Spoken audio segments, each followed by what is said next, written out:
Every single day, people take unwanted or unused items to thrift and antique stores across the country. But as the saying goes, one man's trash is another man's treasure, and we're here to prove it. Identify valuable things before you throw them away. Join us as we show and tell of treasures found and sold by a full-time reseller with the hopes of helping you find some treasures of your own. Welcome to the What's Sold podcast. Welcome back to the What's Sold podcast. I am Brandon. This is Matt.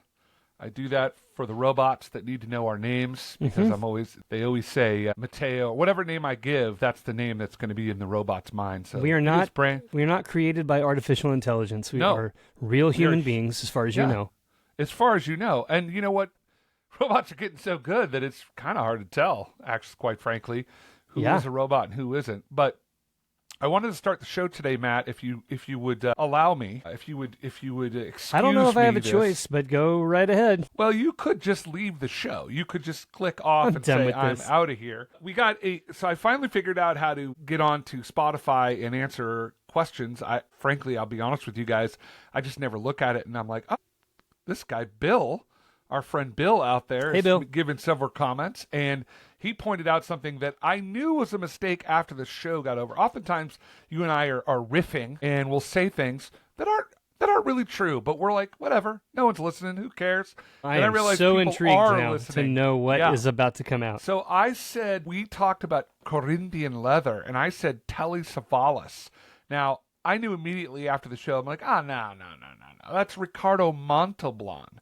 So Bill corrected us. I said, Bill, thank you. Really important piece of that episode. In fact, the entire episode hinges upon that one fact. Absolutely. Hey, well, listen, to Bill it did. And Thank you, Bill. I'm the kind of person that, like Bill, it would stick in my craw. I'm like, it's not Telly Savalas, you idiot.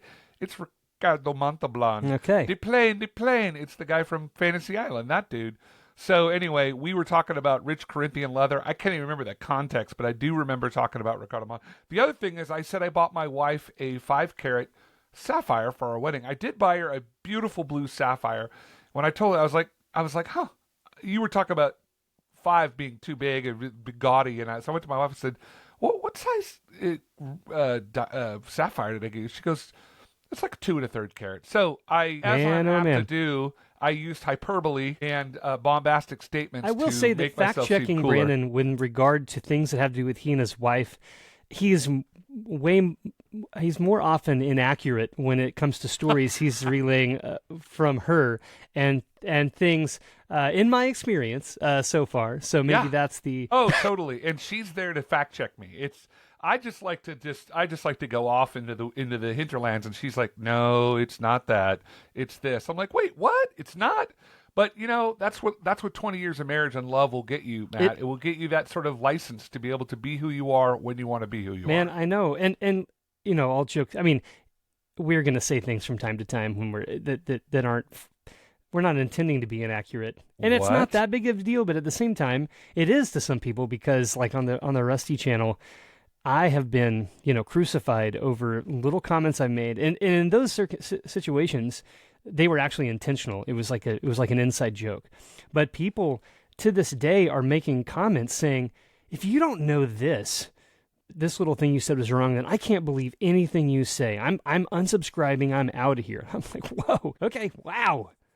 That's good thing we don't consider a fact checking, like, for example, our politicians or the leaders of our world, because I feel like every single day you could probably pick something out that someone says. Well, here's the deal. I hold true to this, that when I give something that may to somebody seem untrue, all I'm offering is an alternative fact. That's all I'm offering to you is an alternative fact. You can use it or not. It's up to you, but it's an alternative fact. So I did, in fact, buy my wife a beautiful sapphire. We did not want to buy a diamond, but we were talking in our show on selling gold and jewels and everything that I may have misspoke, people. So I will say, in your defense, I personally believe I've handled and sold thousands of pieces of jewelry, handled and sold thousands of pieces, gemstones, rough and facet cut. And I will say, in my opinion, the 2.3 carat is like the perfect 2.3 to 2.5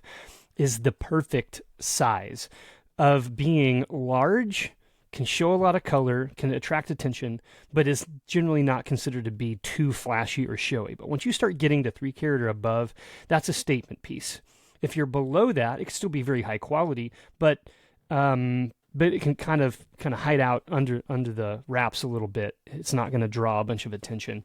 Right. But I'm telling you, sapphires, rubies, diamonds of those carat weights are not cheap. So you don't see them a lot because good quality, we're talking about like a natural stone, not a synthetic stone. You don't see it because they cost a lot of money. Yeah. Yeah, right. I imagine that Rusty got Flo like a 0.3 carat diamond in a... What's the lowest form of gold you can get? No, Rusty's not cheap. Rusty is huge. It was made entirely out of old dental gold, and no, but in all seriousness, Flo, we got married very young, and I bought her, when I got her a ring, it was not a large diamond, but I did, even back then, before I was doing this full time, I actually had a jeweler present me a variety of loose stones, and I got to look at them, and I picked the one out specifically that I wanted, and I had that mounted, as opposed to, say, going to a jewelry store and just picking something that was already created. So, to this day, the quality of the stone, though it's not, as large as I could have done had we married later in life, right. It's still a very good quality stone, luckily. And also, luckily, she hasn't lost it. I think I'm on my 6th or 7th wedding ring.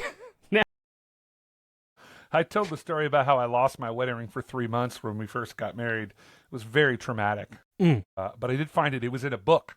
I was doing research, and I had taken it off and was flipping it around. I don't do that anymore. The book that you had carved out to stash... well, it had a pistol carve out in there it, you go. And then I just dropped the ring in there accidentally. But that's right. No, so it's funny because in all seriousness about selling things, jewelry and stuff like that is such a personal thing. So when you think, no one would possibly want that, or someone will totally want that, it's not necessarily true. I've learned a lot from you. I'm being sincere right now in the sense that I don't look at things anymore in the way I used to. I look at them as someone out there is going to be interested in this. Maybe I won't find them, but there's someone out there for everything. That's a good way of looking at it. That is. Yeah, and so because that's the way I think about it. One person's trash is another person's treasure, and vice versa. That really has rung true in my experience. Things that I thought no one would care about. Oh, not only do they care about it, but they're willing to pay top dollar for it. And the opposite, which is a bummer. When I get something, I'm like, oh my gosh, people are going to be lining up, and it's crickets. Sits there for 3 months, 6 months. I'm like, what have I done? Yeah, what's going on with this thing? Yeah, exactly. Hey, so a little aside here, as before we launch into what you sold this week, a long time ago, I might have mentioned that my brother Rick, or people call him Rich. I don't get that, but they call him the golf, Richard. The golf stuff. He sells golf stuff, yeah. And he's doing great. It's a great side gig for him. He's like, covers my green fees, and that's all I care about. I'm like, There you go. So he had sent me a box when my dad passed away. He sent me a box of sort of, my dad had these, I don't know, like all of us, he had a junk drawer type thing, but he had like 20 old watches that I just didn't even, and I was like, guess what I'm going to talk to Matt about? So I have this box full of Walthams. When am I coming over, man? When am I coming over? It's crazy because I looked at it, and also the other thing is he had all these antique pins, like backing pins. No, push pins. P-I-N-S, push pins, exactly. Okay. And from like the U.S. Open in 1979 and all this stuff. I was like, oh my gosh, I won't ever use it. It's the type Are there of thing attachments? Are there personal attachments for you with those things? I took all the things that my dad had bought a beautiful chessboard in Venice, Italy. That was sort of my fate. That's how I remember my dad and I would play chess against each other. So there are certain things that I absolutely would never sell, and I'll give them to my daughter, and if she wants them, she can have them. But I was thinking about what you said about, you're not a guy that gets attached to things very regularly. It's like, is it going to pay for my kids' college type thing? And I was like, I'm going to sell these watches and see what happens. Just out of curiosity to see, was there any value, or was my dad just buying tchotchke? I'm sure there's value, and there may be more value now than there would have been at the time he bought them. Yeah, right. Absolutely. And I totally get nostalgia and being personally attached to things that belong to family members. Most people that's a bigger part of their life than it is for me. I think the fact that it seems cold and callous, but the fact that I am able to detach myself from the items that come through is one of the reasons that I'm able to sell things quickly and make money on them, because I'm not motivated to hold on to things for any other reason. And I have to be that way because I've got bills to pay. I mean, it's great if you load your house up with valuable things, but then, you're past due on your mortgage or whatever else. You gotta sell that stuff and move it. I'm more attached to people and experiences. I'd much rather spend money on taking my family to do something, or hang out with people. I'm attached to the life, the present experiences. I have to be looking forwards. Obviously, I have to be building retirement and stuff because I don't work. I work for myself. But when it comes to things, now, as we talked about before, some artwork and instruments particularly are harder for me to move quickly, especially if they are very good quality, because they have utility. I can play them and enjoy them while I have them. So I might put it up for sale. I might put it up at a higher price than I really think, just to see if somebody will bite. But it's almost me saying, if you're willing to pay this price, I will sell it to you, but I'm not in a hurry, and I'm not looking to liquidate this. I'm going to enjoy it while I have it. And when people offer me, 50% off of what I have listed, I just say, hey, thanks for the offer. I'm not in a hurry, and I think that the price I have is already below the average retail sale of this. So if I get to a point where something changes, I'll keep your offer in mind. Yeah, absolutely. And come back to it. I once heard a saying. It said, I can't remember if I invented it or if I heard it somewhere, but nostalgia is the enemy of the soul. I was like, oh. Ooh. And it's kind of true, because if you hang on to things just because, it's not to say like I have wonderful little pieces of family nostalgia, and I'm not denigrating that in any way, saying to people you shouldn't do that, but there is a case where you just hang on to stuff and you're like, what am I doing with this? It's been in a box for 25 years. No one's looked at it. No one even has any emotional attachment to it anymore. Get rid of it. Clear it out, because then you save space for other things. Mm-hmm. So as a reseller, that could play to your advantage if you find people that are in that place where they, hey, I got all this stuff. It has value to someone. It just doesn't have value to me. So sell it. It's basically it's especially helpful when I sell for other people, because, if something really awesome comes through my hands, it doesn't even belong to me. And I don't want to be the kind of person that starts to have this feeling like, well, maybe I should, start strategizing. Like, maybe there's a way I could buy this directly from them, or keep it and just pay them, or whatever. That could complicate things drastically. So I need to not. And I'll also say, you may believe this or not, but it's true that if I sell something, by next week, I've forgotten it. Right. Not exactly, but I'm already moving on. I mean, there are things that I'll pop up if I look through, say, my sales history that sold. If I hadn't seen it again, I would have forgotten I ever even had it. And I can certainly tell you, I've sold, I don't know how many, dozens, probably at least 100 guitars, let's just say, acoustic guitars and electric guitars in the last 20 years. I probably remember 20 of those. If I could go back, I took photographs, I'd be like, oh, yeah, I vaguely remember that I had that. But that's what it's like when you sell for that long, or specifically, I've been selling full-time for about 5 years. I can't remember. I mean, I've sold just, one time I bought and sold around 50,000 matchbooks, vintage matchbooks. That's 50,000 separate items. I didn't sell them all individually, but I probably sold at least half of them individually. Wow. Yes, I took photos and listed 25,000 matchbooks myself in about a 6-month period of time. And that's not talking about the multiples of thousands of postcards I've sold, multiples of thousands of pieces of jewelry. It's staggering, the volume of stuff that has passed through what we refer to as the, Rusty's bargain warehouse down here. It just comes and goes. So when you get on track and you do that and you get into a rhythm, it gets easier. But if you're, say, wanting to start out and you're wanting to just pull things from your house, it's new, and the things that you're drawing from are things you've inherited, let's say, or have some attachment, that could be, you're going to face this potential dilemma very early on. And in a way, that's good, because you can decide, you know what, maybe I'm just not the person for this. Like, personally, I just have a hard time emotionally doing this. Right. And if so, it's a good thing to know before you get in and get yourself in a tough spot. But if you can do it, if you can do that with some things that you previously wanted to hold on to, and then after it's gone, you're not regretting it heavily, you can probably do anything at that point.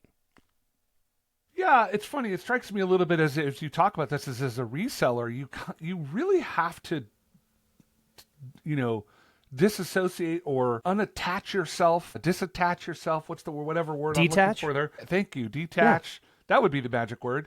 Detach yourself from the emotion of it, or don't do it, because you're going to come across things, I'm assuming, and I'm kind of curious about how your consignment business is. I'm going to call it consignment business. I don't know what else we would call it, but how your business is selling for other people, because I got to imagine some of them are attached to items. Do they ever get into an argument with, not argument, but do they ever say, ooh, I don't really want to sell that now?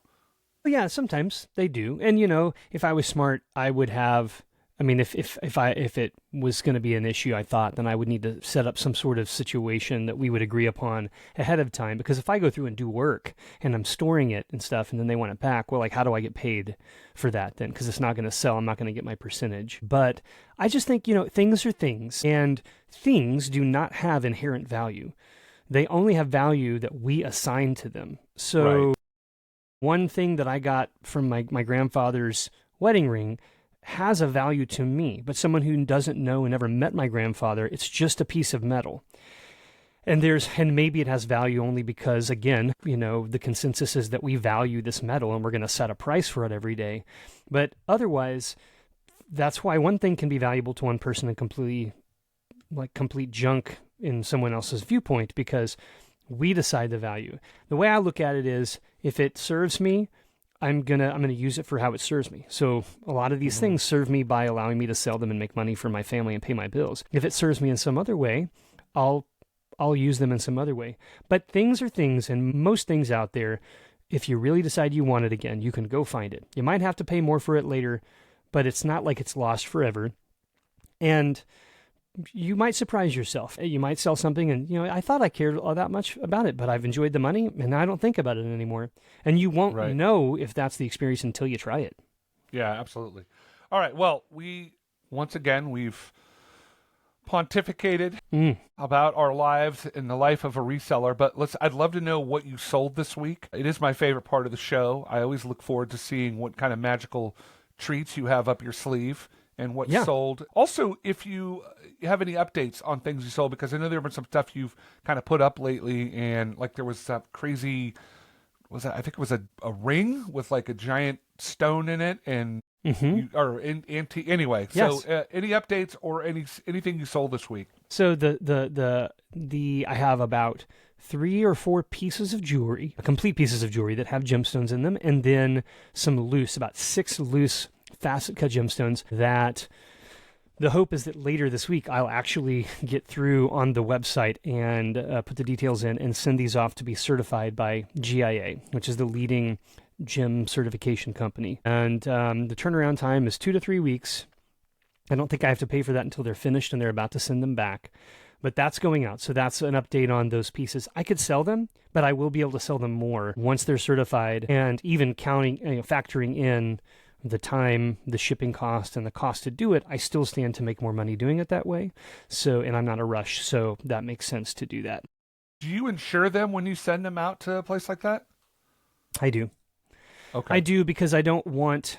Here's the thing. Like, if I were to ship something to GIA or this refinery that we've spoken about, people who know what that company does know exactly the types of things that are coming in. And so if I send $20,000 of gold to ship it in to be processed, to get paid for it, and it has the address and the name of the company it's going to, somebody along the way who knows what that is, maybe it's somebody who's having a tough spot in their life, but they happen to be working for a carrier. They're a UPS driver, or they're a FedEx driver or something. They're like, it's insured. They're going to get paid. I'm just going to grab this package. I'm going to empty it. I'm going to empty it and re-tape it, and there'll be nothing in it.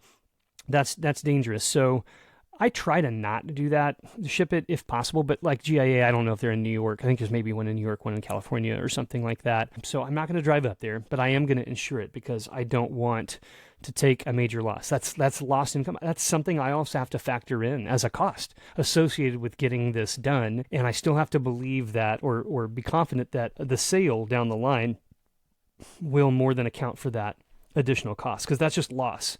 You're just paying as in case something happens. And most of the time it doesn't. But when it does, you want to have that insurance, Right. Absolutely. All right. So we will wait to hear back from GIA and the $1 trillion gems that you sent them. But what sold this week? A couple things that sold. This week I have, this is one of a few examples of a little gold-filled bracelet, and it's an expandable bracelet. You know, it will expand out so you can put your hand in it, and then it will come back in. It's got like a heart motif all the way around it. The links look like hearts, and then at the top is a larger heart. Functions almost like a pendant would function at the bottom of the necklace, but it's the top part, and it has a monogrammed letters BB on the top of it. And this is what is referred to as a sweetheart bracelet, and they have been sold for a very long time. You could buy them from Sears and Roebuck out of the Sears and Roebuck catalog back even in the mid to late 1800s. You could buy these, and they have a small amount of gold, like 1/10, 1/20, 10 or 12 karat gold, a small amount on the outside of it. Gold right now is at almost like an all-time high. Yesterday it was approaching very close to $3,400 per ounce. An ounce is like 28.3 or 28.5 grams, something like that. So if you got gold now, or silver, now is a great time because it's really, really high. This is not solid gold, but it still has value, both as a functional piece of jewelry and also if they want to scrap it. So this sold, it's small. This is actually more like for a child size wrist. It's not really for an adult. It's still sold for $68, and this is one of two that sold in the last couple of days. I didn't buy this directly. This came in like a lot of things, a group of things. And one sold that I'd had for a while. One I bought on a recent trip I just took this weekend. I put it up for sale, and it sold within 48 hours. Nice. Do I know why? Do they collect them? Are they scrapping it for the gold? It doesn't really matter to me. It's sold quickly and for a good price, and that's what I wanted. Yeah. So even old jewelry, not really fashionable, not even something you can wear for some reason, it's too small or whatever else, still can have value. Another thing I sold, reaching down here to grab it, is this statue. So this statue sits about 14 inches tall. It's got a wooden round base, and it is a sculpture of, kind of a scantily clad young woman. Her hair is very long, and she's just kind of putting her arms up and holding her hair. It is made out of like a ceramic. It's a ceramic piece. It's been hand painted, and on the bottom it has a medallion, and it says Florence, and it says Dawn. Dawn would be the name of this character or this particular person. And it's in a series called The Coming of the New Millennium. And the artist, it's signed on this, it has the name of the artist on the medallion, but then it also has, as a part of the casting, a hand signature. And the artist is someone named Giuseppe Armani, Armani. And it's just an artist that does these pieces. This is something I'm selling for someone else on consignment. When I got these, there were something like 10 of them, varying sizes, different ones. Initially, I tried to sell them all together because that would have just been a lot more money at one time and easier to ship them all to one person. I say easier. There would have been, challenges shipping a bunch of delicate, heavy things together. But this one sold for right around $200. These sell generally in the $200 to $300 range, depending on what they are. How much are they new? I actually don't know. I actually haven't looked at that. So it says for the new millennium, how old is that piece? It's 1999. So when it was saying new millennium, it was kind of like ushering in from 2000 on. It's like 25 years old. Exactly. Okay. But it also comes with the certification. It has a little plaque that has a certification number, that kind of. It's like a collectible limited edition situation. And I think I only have one left of the 10 that I originally had. 2 sold in the last week. The others sold previously. I may have one left, and it's larger than this one, and obviously will cost a little bit more, which is maybe why it hasn't sold yet. But sometimes you just have to wait for the right collector who's looking. They don't have that particular one in the set, or they just like the particular look of that one, what have you. But this is the type of thing that sits on an end table, on the middle of a table, on a mantle, or a tall bookcase, something like that. It's just artwork, Yeah. And it's I wonder cool. if Giuseppe's still doing his thing.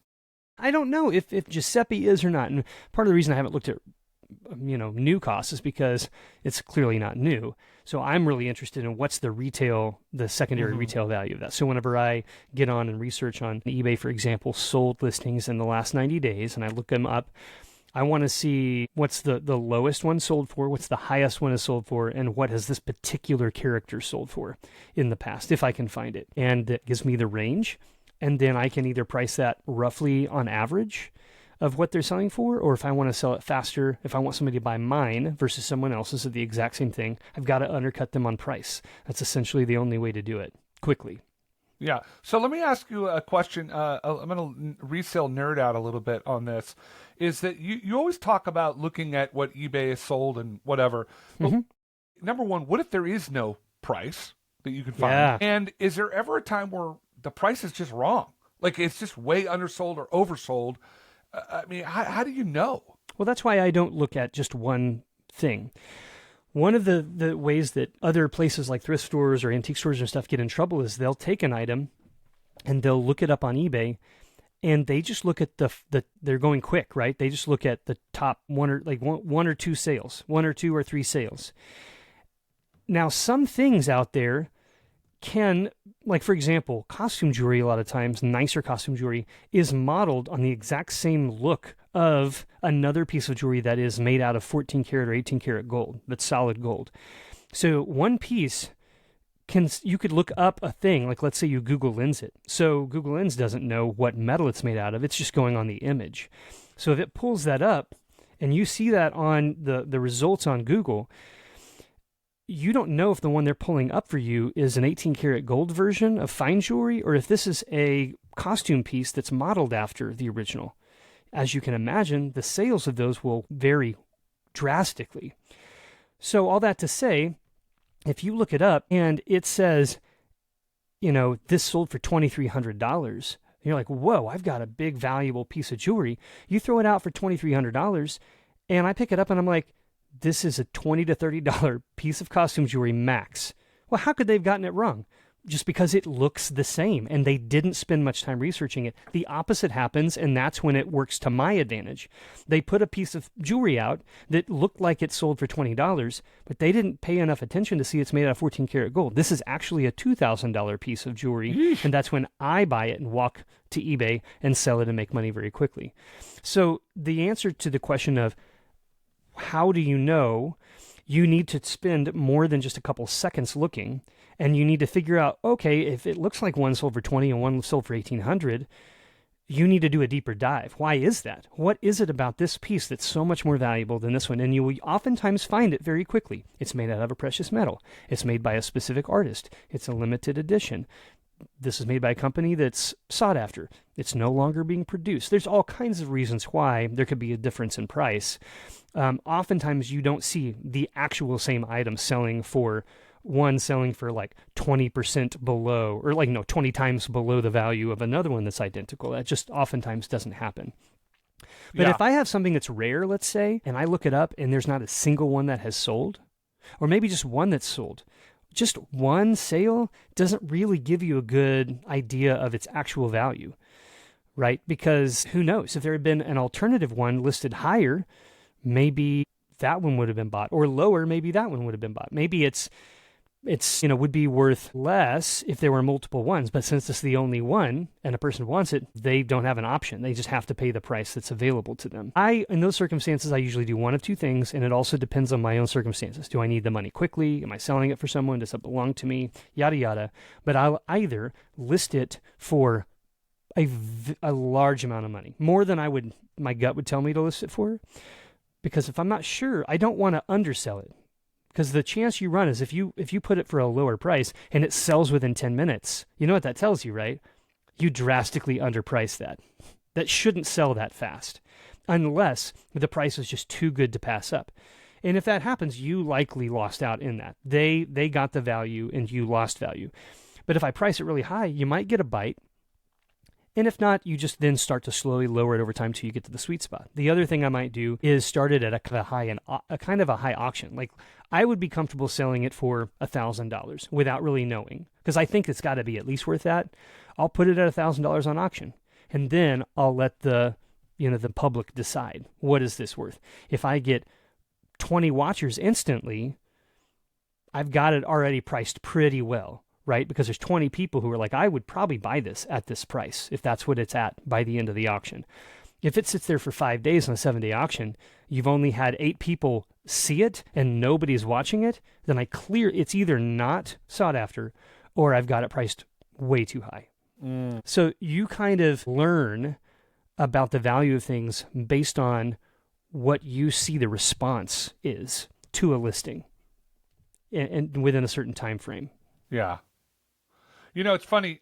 As I'm apt to do, I like to personify you, Matt, when Excellent. I think of your alter ego. Can Rusty. you anthropomorphize me as well? What kind of I am animal gonna would I be? Well, a shark. I like to think of you as the reseller shark.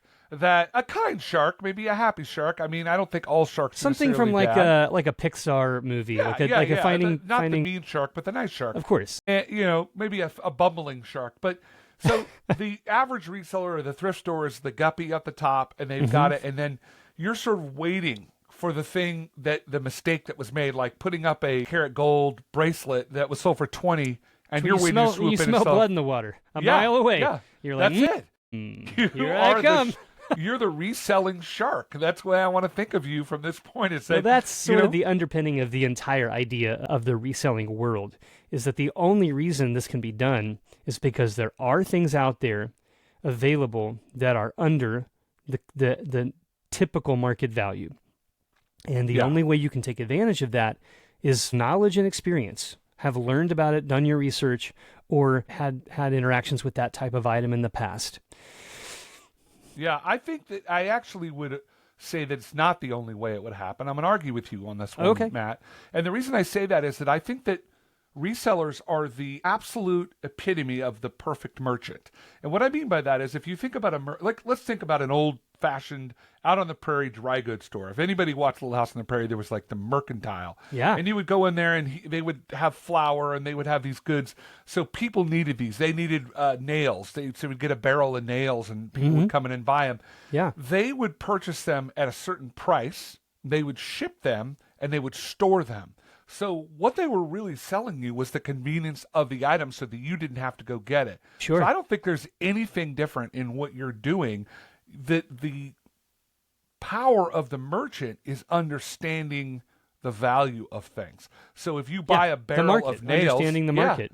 Yeah, if you buy a barrel of nails for $100, I'm thinking old-fashioned, and you sell that barrel for... let's say $300 because you part out each individual nail and you make $300 over a year period, well, you've made significant money. It took time, expertise. I think it's exactly the same thing with the That's thing. true, So because you are the shark. It is the market that we're actually trying to to figure out, right? And it changes all the time because, as we mentioned earlier, items themselves have no value inherently. It's only value that we assign to them.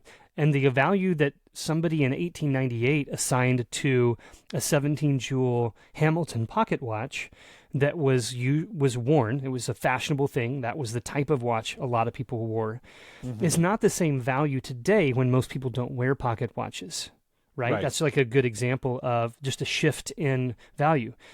If it's not made of a particular precious metal, like a commodity that has set prices or prices that are traded on, then it really has no value except for what we decide value it has. A collector wants it, so it has value simply because they want it. If nobody wants it, whether it works or not, if no one wants it, no one's using it, it has no value. Right. Right? Yeah, it's like sports memorabilia. I mean, at the end of the day, it's a baseball, and a baseball serves a purpose in a game, but if you're buying it because it has somebody's signature on it, if that person's signature is not valued, then it won't sell for much. But if it is, if it's Mickey Mantle baseball, signed I have in a lot of cards 1958 that are signed by someone you've never heard of, and they don't have any value because nobody cares, nobody wants them. But if I, somehow get Larry Bird to sign a rookie card I've got or something, okay, now we're talking. Because everyone's heard of Larry Bird. You know what I mean? Yeah, it's like that. Last night when I took my daughter to the AAA baseball team and she had the mascot, Mr. Moon of the Tourists, sign her foam finger. Well, I'm not sure Mr. Moon has the kind of power of Larry Bird. I'm just spitballing here, but I think that the market would bear that Mr. Moon's signature is not as valuable as Larry Bird. So, to you, but to a 6-year-old this is their first baseball game, and they come in and Mr. Moon comes up to them and gives them a high five and has a ball or does this and like, I'll sign something for you. That Mr. Moon signature has way more value to that 6-year-old than Larry Bird that they've never heard of. Okay, and that's why I'm swimming on top of the water and you're the shark down below. That is exactly what that was. The shark literally smelled blood in the water. It's like Mr. Moon is worth a lot of money. By the way, the tourists, this Friday, that they're having a game, and I don't know if they've done this in the past. I think they have, but some sort of promotional fundraising thing where they're changing the name of the team temporarily. Have you heard of this? They're now going as the Snot Otters. The Snot Otters. Yeah, I bought a shirt. And that is apparently a nickname for a hellbender, which is, for those of you who don't know, very interesting, super large salamander type creature that lives in the rivers of certainly Western North Carolina and probably other places too. They're super bizarre looking, but I'd never heard that term before, a snot otter. I don't know if they're getting a bad rap. The hellbenders can't argue. They can't talk back. No. We can just say what we want. I really appreciate that name you've given me. I feel like it's a defamation of character. It here. is. I'm a hellbender. I prefer hellbender. All right, well, listen, we are trying to keep our shows at around 40 minutes. We've gone way long, but so we've decided to give the high five sign, and we're going to split this episode into 2 parts again because we want you to be able to consume the whole thing. We are going to go into our main topic in part 2 of this episode. So we're going to stop right now. Remember to follow, like, and subscribe, all the fun things. We so appreciate everybody being part of this, but come back for part 2 when we talk about, do you want to give the teaser, Matt, or should I? And I will cram them both into the next episode. I think I can do that. We're going to go back to our series on things you can find. This is for people who maybe are just starting out and want to dip their toe into the reseller world. Things you can find at your own home. We've already covered, what have we covered? We've covered the kitchen. We've covered the garage. And next episode, and the junk drawer. And the junk drawer. That's right. The next episode, we're going to talk about closets, like a linen closet. Thank you, Mary, for that suggestion out there. Yeah. Shout out to Mary. And other closets in the house, and then also just your yard. What could you find in your yard? Not even in your home, but on your property. I like that idea. All right. Well, we're through the magic of modern editing, we're gonna sign off now. We'll be back with a brand new part 2 episode of the What's Old Podcast, where we'll be talking about these 2 different topics. So we'll see you guys next week with a brand new part 2 episode.